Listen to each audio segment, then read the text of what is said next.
Welcome to this brief recap of the year 2024 as far as my playthroughs are concerned and my roadmap moving forward for 2025. And yes, I'm using my relatively low quality, or not relatively, it is low quality webcam basically. And so it's a good thing I don't do too many of these style videos, but hopefully the quality will be good enough as far as an opening video for the channel is concerned. And one of the things I looked at the list of games that I did playthroughs for last year, and it looks like I did roughly about 25 playthroughs. Of those playthroughs, a very big portion of them were 8 and 16-bit games. So moving forward into 2025, we're going to a bit of ado to the 8 and 16-bit eras and going to move into the slightly newer eras. I'm not saying that we won't come back to them, and maybe eventually we will get back to them even in this year, but for now, mostly what we're going to be doing is fairly newer games and some of the 32-bit and 64-bit and still retro games, yes, but a little bit newer than the 16-bit generation, basically. And also, last year in my roadmap, I did hint at trying to get to a lot of games, and I definitely overpromised and underdelivered, as the case may be, as far as that's concerned. So a lot of what you're going to hear on this list coming up is going to be repeats of what I said I was going to try to get to last year. But this year, I figure I'll probably be able to get to it a little bit better because I want to keep the list a little bit lighter and keep things in roughly groups of 3, sometimes 4 games, so that basically should be fairly manageable, and I'll stop at a certain point and then we can see what we can add on after the fact, basically.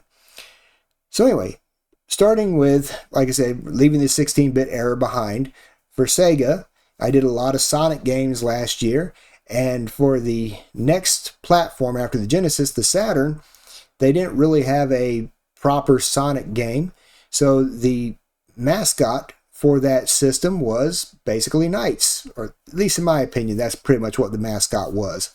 And so we're going to start off with Nights into Dreams. And Nights into Dreams, the version that I'm playing is not going to be the Saturn version. It's going to be the version that was, up until recently, available on Steam until Sega delisted it on, I believe, December 6th.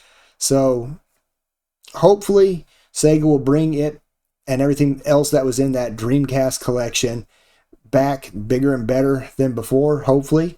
But as of now, we don't really have any timetable for anything like that coming back, at least not that I've heard on Sega's front.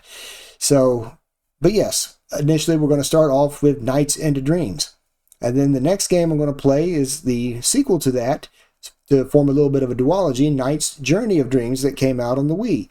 I've mentioned many times about my Wii U, and now I have a video capture device, and so I'm going to get to use that, and we'll get to see my Wii U in action. And technically this is a Wii game, but the Wii U can play Wii games as well, so we should be able to give that a try and see how things go. I'm looking forward to that. It'll be very interesting to see how this works with a video capture device, since I've never used one before. And then, to be a little bit ironic, we're going to change up the light, happy-go-lucky atmosphere of Nights, and we're going to jump into Fallout New Vegas again. So last year I did a New California Republic and Independent run. And this year what we're going to do is we're going to get all the most up-to-date mods with the Viva New Vegas extended mod list, because they kept putting stuff out even after I did my playthrough last year. So we're going to go with the absolute latest and greatest for everything, and install every one of the mods. I'm not going to leave any of them off. We're going to do the whole kit and caboodle, and we're going to go through the Mr. House, and then do a bit of a Legion run as well. So also to point out, there was one DLC I didn't get to.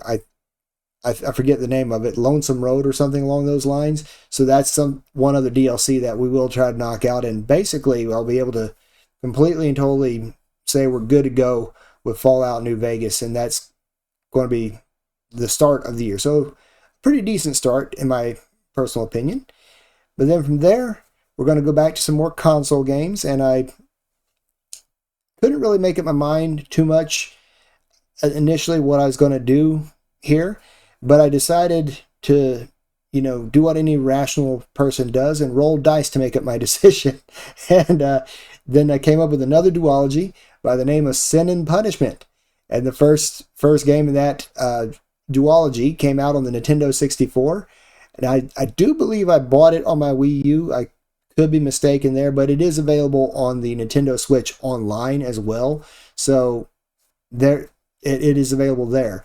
Now, Sin and Punishment Star Successor, the Wii sequel, once again, I do know I bought that on my Wii U, and we will again put the Wii U through its paces and try out the sequel so we'll get to see both the Sin and Punishment duology. So I'm looking forward to that. And then I think we're going to jump into yet again another Dreamcast collection game with Sonic Adventure DX. And this is it's a Dreamcast game originally, but this particular version I believe they came out with later on the GameCube, maybe the Xbox, I'm not entirely sure. But we're going to do the first Sonic Adventure game, so that should be pretty fun.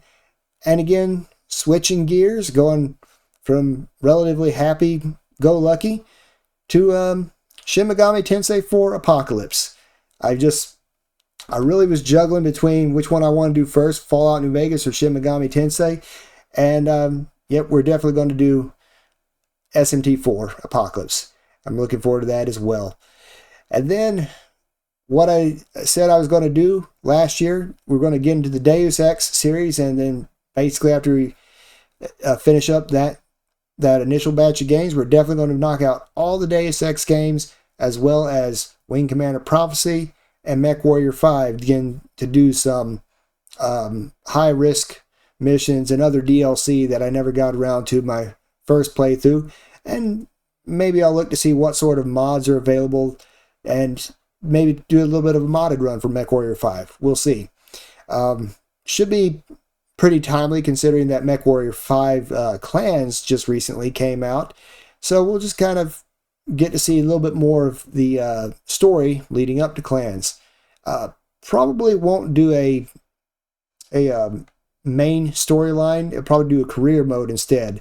So it won't rehash the old story, as it were. So we'll get to see differences from the career mode as well. So that's good.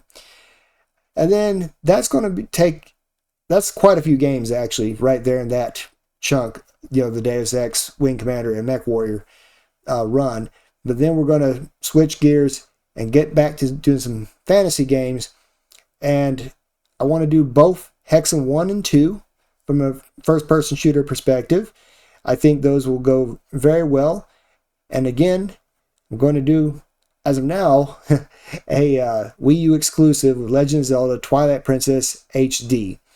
And, of course, Nintendo will probably prove me wrong by the time I get around to that. And they'll probably release that on the Switch 2, because I'm sure that's going to be out next year, theoretically. Who knows?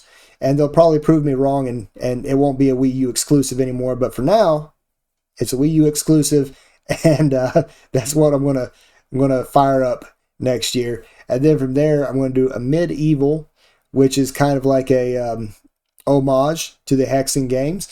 It's a little bit of a newer version, obviously, updated graphics and things of that nature. So I think that would be a appropriate thing to play next, right before we do Divinity Dragon Commander and Divinity Original Sin. Haven't done any strategy games at all on this channel, so we'll see how that goes. I mean, this is a real-time strategy game, and so that should be a little faster than, say, a turn-based strategy. So we'll see how that goes as far as a playthrough perspective is concerned.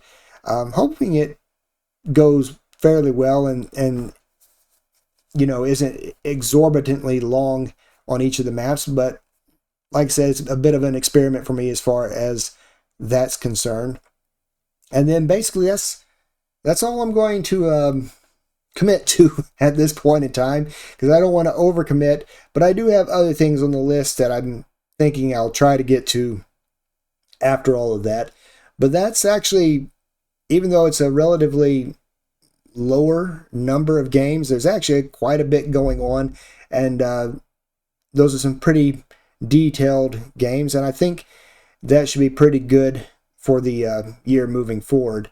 I will say I did end up not really taking a break per se at the end of 2024. I went back and tried to do a little bit of achievement farming in some of the games that I had done playthroughs for, and I just wanted to go ahead and point out that Final Fantasy V achievement farming in that is actually it took me a bit by surprise how much content was in the post game for that.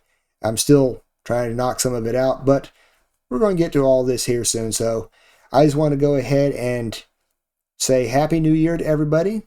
Looking forward to 2025. I think it's going to be a good year. And yeah, thank you very much for watching this video. And let's see what the year holds for us.